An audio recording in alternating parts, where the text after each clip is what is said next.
Good morning students, my self rakhi Meena. Lucky institute of professional studies Jodhpur के YouTube channel पर आपका हार्दिक स्वागत है। आज हम आपके लिए लेके आए हैं एक श्रृंखला जिसमें हम बीए सेकंड सेमेस्टर के सारे विषयों पर इसके सिलेबस से विस्तार से चर्चा करेंगे। इसकी पहली कड़ी में हम देखते हैं इसका सिलेबस।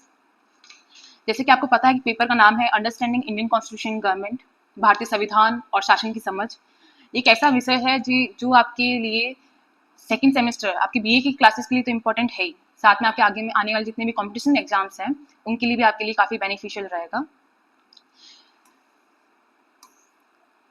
हर सेमेस्टर की तरह इसमें भी 5 यूनिट्स दी हुई है। यदि एक यूनिट की चर्चा करें तो पहली यूनिट जहाँ से हमारे संविधान की शुरुआत होती है, कॉन्स्टिट्यूशन असेंबली, संविधान सभा। आप सबको पता है कि संविधान सभा एक ऐसी संस्था थी जिसने भारतीय संविधान के बनाने में महत्वपूर्ण भूमिका निभाई थी। इसमें हम बात करते हैं इसकी मेन इश्यूज क्या थे, भारतीय संविधान निर्माताओं के सामने इसको बनाने में कौन कौन समस्याओं का सामना करना पड़ा, उन समस्याओं को हल करने के लिए उन्होंने कौन कौन से तरीके अपनाए। इसके बाद में भारतीय संविधान की जिसे आत्मा कहा जाता है, हमारी प्रस्तावना, उद्देशिका, जिससे पूरे संविधान की पूरी जो पृष्ठभूमि जो है हमें पूरी पता चल जाती है वो। इसके बाद में भारतीय संविधान के सैलिएंट फीचर्स, भारतीय संविधान की विशेषताएं। इसके बाद में हमारे जो फंडामेंटल राइट्स हैं, फंडामेंटल ड्यूटीज, और इसके बाद में जो इंपॉर्टेंट टॉपिक आता है वो आता है डीपीएसपी, राज्य के नीति निर्देशक तत्व, जो हमें बताते हैं किसी भी राज्य को कि उन्हें लोक कल्याण के लिए कौन कौन सी पॉलिसीज बनानी चाहिए, किस तरह से कार्य करना चाहिए। सेकेंड यूनिट की बात करते हैं तो इसमें यूनियन एग्जीक्यूटिव, संघीय कार्यपालिका का वर्णन किया गया है, जिसमें सबसे पहले द प्रेसिडेंट, राष्ट्रपति, फिर प्राइम मिनिस्टर और द काउंसिल ऑफ मिनिस्टर्स, मतलब राष्ट्रपति, प्रधानमंत्री और उनकी जो मंत्री परिषद होती है उनके बारे में विस्तार से हम चर्चा करेंगे।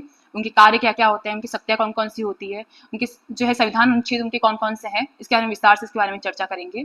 इससे अगली अगली यूनिट की बात करते हैं तो इसमें हमारी संसद, हमारे भारत में जो कानून बनाने वाली सबसे बड़ी संस्था जो है विधायिका या पार्लियामेंट, उसके बारे में इसमें विस्तार से चर्चा करेंगे।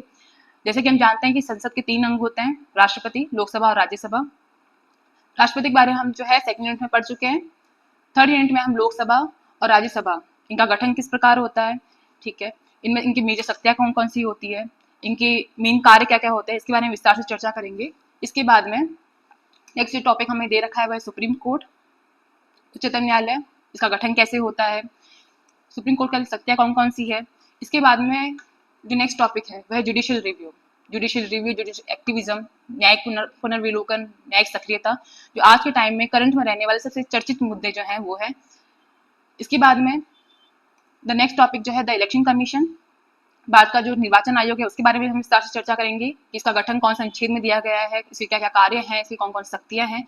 इसके बाद में हम भारत में इलेक्टोरल जो रिफॉर्म्स किए गए हैं, भारत में चुनावी व्यवस्था में सुधार करने के लिए जो भी प्रावधान किए गए, जो भी प्रयास किए गए, उनका यहाँ पर हम विस्तार से चर्चा करेंगे।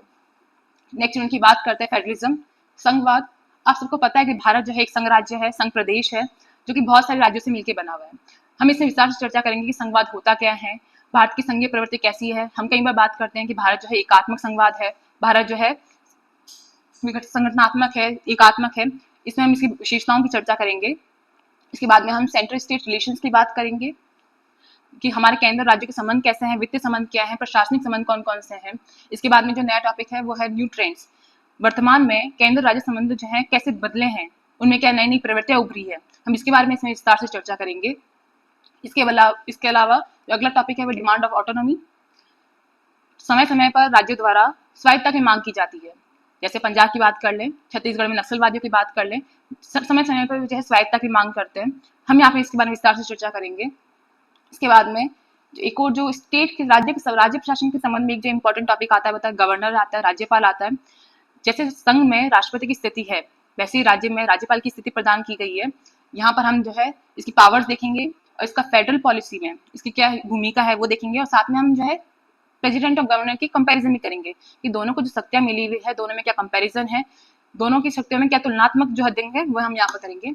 इसके अलावा यूनिट 5 देखते हैं, जो हमारे यहाँ पर जो है नेक्स्ट जो है पार्लियामेंट्री सिस्टम की बात की गई है। भारत जो है एक संसदात्मक देश है, जहाँ पर जो हमारी कार्यपालिका गठन जो होता है विधायिका से ही होता है, ठीक है। यहाँ पर हम बात करेंगे कि कैसे हमारे यहाँ पर मल्टी पार्टी सिस्टम है, बहुदलीय व्यवस्था है। इसके अलावा रीजनल पार्टीज की बात करेंगे हम, जो क्षेत्रीय पार्टियां जो होती है, जो आज के टाइम में बहुत ही महत्वपूर्ण भूमिका निभाती है, लोगों की आवाज़ जो है जनता तक, सरकार तक पहुंचाने में जिनकी महत्वपूर्ण भूमिका होती है, उसके बारे में चर्चा करेंगे। इसके अलावा कोएलिशन गवर्नमेंट्स की बात करेंगे, गठबंधन सरकार की बात करेंगे। इसके अलावा अगला टॉपिक जो है क्रिमिनलाइजेशन ऑफ पॉलिटिक्स है। कैसे आज के टाइम में राजनीति का जो अपराधीकरण हो गया है, उसके बारे में यहाँ पर विस्तार से चर्चा करेंगे। इसके बाद में कुछ पॉलिटिक्स जो कुछ इश्यूज दे रखे हैं जो हमारे डेमोक्रेसी के सामने आते हैं, जैसे कास्ट है, पॉवर्टी ऑफ इलेक्शन है, इसके artificial intelligence and democratic process है। आप देखते हैं artificial intelligence and democratic process जो है आज के टाइम के जो है सबसे करंट मुद्दे हैं, जो हर एग्जाम में, हर इवेंट में आपको जो है एआई का नाम सुनाई देता है। तो इन विषयों को भी यहाँ पर शामिल किया गया है और हम आने वाली श्रृंखलाओं में आगे जो भी हम क्लासेस लेंगे उसमें विस्तार से चर्चा करेंगे। धन्यवाद।